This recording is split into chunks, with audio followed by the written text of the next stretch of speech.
ಈ ಜಗತ್ತಿನಲ್ಲಿ ಶಕ್ತಿಯ ಅರ್ಥವನ್ನು ನೀವು ತಪ್ಪಾಗಿ ಅರ್ಥಮಾಡಿಕೊಳ್ಳುತ್ತಿದ್ದೀರಾ.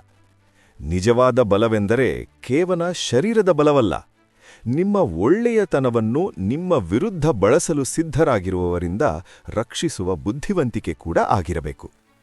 ನೀವು ಎಲ್ಲರಿಗೂ ಸಹಾಯ ಮಾಡುವಾಗ ಕೆಲವರು ನಿಮ್ಮ ನಿಷ್ಠೆ ಮತ್ತು ಪ್ರಾಮಾಣಿಕತೆಯನ್ನು ತಮ್ಮ ಲಾಭಕ್ಕಾಗಿ ಬಳಕೆ ಮಾಡಬಹುದು. ನಿಜವಾದ ಶಕ್ತಿ ಎಂದರೆ ಹೃದಯದ ಶುದ್ಧತೆ ಮಾತ್ರವಲ್ಲ, ಅದರ ಜೊತೆಗೆ ಬುದ್ಧಿವಂತಿಕೆ, ವಿವೇಕ ಮತ್ತು ರಣತಂತ್ರ ಇರಬೇಕು. ಮುಗ್ಧರಾಗಿದ್ದರೆ ಸಣ್ಣ ತಪ್ಪುಗಳು ನಿಮ್ಮ ಜೀವನವನ್ನು ನಾಶಕ್ಕೆ ಕರೆದೊಯ್ಯಬಹುದು.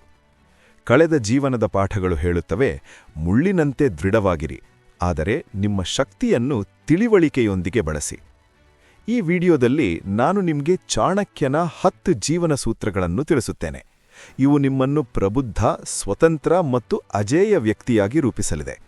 ಇದು ನಿಮ್ಮ ಜೀವನವನ್ನು ಬದಲಾಯಿಸಲು ಅವಕಾಶ. ನೀವು ಈಗಲೇ spark of life Kannada YouTube channel ಅನ್ನು ಸಬ್ಸ್ಕ್ರೈಬ್ ಮಾಡಿ ಮತ್ತು ಕಮೆಂಟ್ನಲ್ಲಿ ನಿಮ್ಮ ಅಭಿಪ್ರಾಯ ತಿಳಿಸಿ. ಒಳ್ಳೆಯತನ ಸಾಕಾಗುವುದಿಲ್ಲ, ಬುದ್ಧಿವಂತಿಕೆಯೂ ಅಗತ್ಯ. ನಾನು ಯಾರಿಗೂ ಕೆಡಕು ಮಾಡಿಲ್ಲ ಎಂದು ನಾವು ಹಲವಾರು ಬಾರಿ ನಮ್ಮನ್ನು ನಾವು ಸಮಾಧಾನಪಡಿಸಿಕೊಳ್ಳುತ್ತೇವೆ. ಆದರೆ ಜೀವನ ಕೇವಲ ಒಳ್ಳೆಯತನದ ಮೇಲೆ ನಡೆಯುವುದಿಲ್ಲ, ಅದು ಜಾಣತನದ ಮೇಲೂ ನಡೆಯುತ್ತಿದೆ. ಕಾಲೇಜಿನಲ್ಲಿ ಓದುತ್ತಿದ್ದ ವಿದ್ಯಾರ್ಥಿ ತನ್ನ ಸ್ನೇಹಿತನಿಗೆ ನೋಟ್ಸ್ ಕೊಟ್ಟ. ಆತ ತನ್ನ ಒಳ್ಳೆಯತನದಿಂದ ಸಹಾಯ ಮಾಡಿದ. ಆದರೆ ಆ ಸ್ನೇಹಿತನೇ ನಂತರ ಅವನ ಬಗ್ಗೆ ತಪ್ಪು ಮಾತು ಹರಡಿದಾಗ ಅವನಿಗೆ ಒಂದು ಪಾಠ ಸಿಕ್ಕಿತು. ಸಮಸ್ಯೆ ಒಳ್ಳೆಯತನದಲ್ಲಿರಲಿಲ್ಲ, ಅತಿಯಾದ ನಂಬಿಕೆಯಲ್ಲಿತ್ತು. ಜೀವನದಲ್ಲಿ ಎಲ್ಲರನ್ನೂ ನಂಬುವುದು ಸುಲಭ, ಆದರೆ ಯಾರನ್ನು ಎಷ್ಟು ನಂಬಬೇಕು ಎನ್ನುವುದು ಜ್ಞಾನ. ಚಾಣಕ್ಯ ಹೇಳುತ್ತಾರೆ, ಒಳ್ಳೆಯವನಾಗಿರು, ಆದರೆ ಎಲ್ಲರಿಗೂ ತೆರೆದ ಪುಸ್ತಕವಾಗಬೇಡ. ನಿನ್ನ ಹೃದಯ ಶುದ್ಧವಾಗಿರಲಿ, ಆದರೆ ನಿನ್ನ ತಲೆ ಸದಾ ಜಾಗೃತವಾಗಿರಲಿ. ಸ್ನೇಹದಲ್ಲಿ ಜಾಗೃತಿ. ಸ್ನೇಹವು ಜೀವನದ ಅತ್ಯಂತ ಸುಂದರ ಬಂಧನ, ಆದರೆ ಅಂಧನಂಬಿಕೆ ಕೆಲವೊಮ್ಮೆ ಅತ್ಯಂತ ನೋವನ್ನು ಕೊಡುತ್ತದೆ. 2 ಸ್ನೇಹಿತರು ಸೇರಿ ವ್ಯಾಪಾರ ಆರಂಭಿಸಿದರು. ಒಬ್ಬನು ಇವನು ನನ್ನ ಆತ್ಮೀಯ ಎಂದು ಸಂಪೂರ್ಣ ನಂಬಿಕೆಯಿಟ್ಟ. ಆದರೆ ಹಣದ ವಿಷಯ ಬಂದಾಗ ಮತ್ತೊಬ್ಬನು ತನ್ನ ಲಾಭವನ್ನು ಮಾತ್ರ ನೋಡಿದ. ಅಲ್ಲಿ ನೋವು ಹಣ ಕಳೆದುಕೊಂಡಿದ್ದರಿಂದಾಗಲಿಲ್ಲ, ನಂಬಿಕೆ ಕಳೆದುಕೊಂಡಿದ್ದರಿಂದಾಯಿತು. ನಿಜವಾದ ಜಾಣತನ ಎಂದರೆ ಸ್ನೇಹವನ್ನು ಪ್ರೀತಿಯಿಂದ ಉಳಿಸಿಕೊಳ್ಳುವುದು, ಆದರೆ ನಿರ್ಧಾರಗಳನ್ನು ವಿವೇಕದಿಂದ ತೆಗೆದುಕೊಳ್ಳುವುದು. ಚಾಣಕ್ಯ ಹೇಳ್ತಾರೆ, ಸ್ನೇಹ ಮಾಡು, ಆದರೆ ಕಣ್ಣು ಮುಚ್ಚಿ ಮಾಡಬೇಡ. ನಂಬಿಕೆ ಇಡು, ಆದರೆ ಪರೀಕ್ಷಿಸದೆ ಕೊಡಬೇಡ. ದೌರ್ಬಲ್ಯಗಳನ್ನು ಹಂಚಬೇಡಿ. ಕಷ್ಟದ ಸಮಯದಲ್ಲಿ ನಾವು ಯಾರಿಗಾದರೂ ಹೇಳಬೇಕು ಎಂದುಕೊಳ್ಳುತ್ತೇವೆ, ಮನಸ್ಸು ಹಗುರವಾಗಬೇಕು ಅನ್ನಿಸುತ್ತದೆ.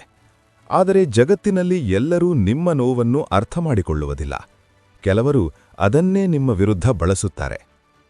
ಕಚೇರಿಯ ಉದ್ಯೋಗಿಯೊಬ್ಬ ತನ್ನ ಆರ್ಥಿಕ ಸಂಕಷ್ಟವನ್ನು ಸಹೋದ್ಯೋಗಿಗೆ ಹಂಚಿಕೊಂಡ. ಕೆಲ ದಿನಗಳಲ್ಲಿ ಅದು ಮೇಲಾಧಿಕಾರಿಗಳ ಬಳಿ ತಲುಪಿತು. ಅವನನ್ನು ದುರ್ಬಲನೆಂದು ಪರಿಗಣಿಸಿ ಅವಕಾಶ ಕಳೆದುಕೊಳ್ಳುವಂತೆ ಮಾಡಿದರು. ಈ ಜಗತ್ತು ನಿಮ್ಮ ದುರ್ಬಲತೆಯನ್ನು ನೋಡಿದರೆ ನಿಮ್ಮನ್ನು ಪರೀಕ್ಷಿಸುತ್ತದೆ, ನಿಮ್ಮ ಶಕ್ತಿಯನ್ನು ನೋಡಿದರೆ ಗೌರವಿಸುತ್ತದೆ. ಚಾಣಕ್ಯ ಹೇಳುತ್ತಾರೆ, ನಿನ್ನ ದುರ್ಬಲತೆ ನಿನ್ನ ಹೃದಯದಲ್ಲೇ ಇರಲಿ, ಜಗತ್ತಿಗೆ ನಿನ್ನ ಶಕ್ತಿ ಮಾತ್ರ ಕಾಣಿಸಲಿ. ಗುರಿ ಮತ್ತು ಯೋಜನೆಗಳನ್ನು ರಹಸ್ಯವಾಗಿ ಇಡಿ. ನಾವು ಹೊಸ ಕನಸು ಕಂಡಾಗ ಅದನ್ನು ಎಲ್ಲರಿಗೂ ಹೇಳಬೇಕು ಎಂದು ತೋರುತ್ತದೆ. ಪ್ರೋತ್ಸಾಹ ಸಿಗುತ್ತದೆ ಎಂದು ಭಾವಿಸುತ್ತೇವೆ. ಆದರೆ ಕೆಲವರು ಪ್ರೋತ್ಸಾಹಿಸುವುದಕ್ಕಿಂತ ಹೆಚ್ಚು ತಡೆಯಲು ಯತ್ನಿಸುತ್ತಾರೆ. ಅಸೂಯೆ, ಹಾಸ್ಯ, ಅನುಮಾನ ಇವು ನಿಮ್ಮ ಉತ್ಸಾಹವನ್ನು ಕುಗ್ಗಿಸಬಹುದು. ಒಬ್ಬ ಯುವಕ ತನ್ನ ಹೊಸ ವ್ಯವಹಾರ ಆಲೋಚನೆಯನ್ನು ಎಲ್ಲರಿಗೂ ಹೇಳಿದ. ಆ ಆಲೋಚನೆಯನ್ನು ಮತ್ತೊಬ್ಬನು ಮೊದಲು ಕಾರ್ಯರೂಪಕ್ಕೆ ತಂದು ಯಶಸ್ವಿಯಾದ. ಅವನಿಗೆ ಆಗ ಅರ್ಥವಾಯಿತು, ಯೋಜನೆ ಪಕ್ವವಾಗುವವರೆಗೆ ಮೌನವೇ ರಕ್ಷೆ. ಚಾಣಕ್ಯ ಹೇಳುತ್ತಾರೆ, ಕೃತ್ಯವೇ ಮಾತನಾಡಲಿ, ಮಾತು ಕಡಿಮೆ ಇರಲಿ. ಭಾವನೆಗಳ ಮೇಲೆ ನಿಯಂತ್ರಣ. ಕೋಪ, ದುಃಖ, ಅತಿಯಾದ ಸಂತೋಷ ಇವು ಕ್ಷಣಿಕ, ಆದರೆ ಆ ಭಾವನೆಗಳಲ್ಲಿ ತೆಗೆದುಕೊಂಡ ನಿರ್ಧಾರಗಳು ಶಾಶ್ವತ ಪರಿಣಾಮ ಬೀರುತ್ತವೆ. ಒಬ್ಬ ಉದ್ಯೋಗಿ ಕೋಪದಲ್ಲಿ ಕೆಲಸ ಬಿಟ್ಟ. ಆ ಕ್ಷಣದಲ್ಲಿ ಅವನಿಗದು ಜಯವೆನಿಸಿತು. ಆದರೆ ಕೆಲ ದಿನಗಳಲ್ಲಿ ಕುಟುಂಬದ ಹೊಣೆಗಾರಿಕೆ ಎದುರಾದಾಗ ಅವನಿಗೆ ತನ್ನ ತಪ್ಪು ಅರಿವಾಯಿತು. ಒಂದು ಕ್ಷಣದ ಕೋಪ ಜೀವನದ ಹಲವು ವರ್ಷಗಳನ್ನು ಬದಲಾಯಿಸಬಹುದು. ಜಾಣ ವ್ಯಕ್ತಿ ತನ್ನ ಭಾವನೆಗಳನ್ನು ಒತ್ತಡದಿಂದ ಅಲ್ಲ, ಜ್ಞಾನದಿಂದ ನಿಯಂತ್ರಿಸುತ್ತಾನೆ. ಅವನು ತಕ್ಷಣ ಪ್ರತಿಕ್ರಿಯಿಸುವುದಿಲ್ಲ, ಮೊದಲು ಯೋಚಿಸುತ್ತಾನೆ.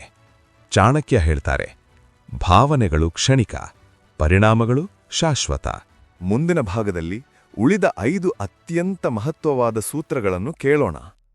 ಅವು ನಿಮ್ಮ ಯೋಚನೆ, ನಿಮ್ಮ ನಿರ್ಧಾರಗಳು ಮತ್ತು ನಿಮ್ಮ ಜೀವನದ ದಿಕ್ಕನ್ನೇ ಬದಲಾಯಿಸಬಲ್ಲವು. ಆದ್ದರಿಂದ ಮುಂದಿನ ಭಾಗವನ್ನು ತಪ್ಪದೇ ಕೇಳಿ. ಮುಂದಿನ ಭಾಗದಲ್ಲಿ ಮತ್ತೆ ಭೇಟಿಯಾಗೋಣ.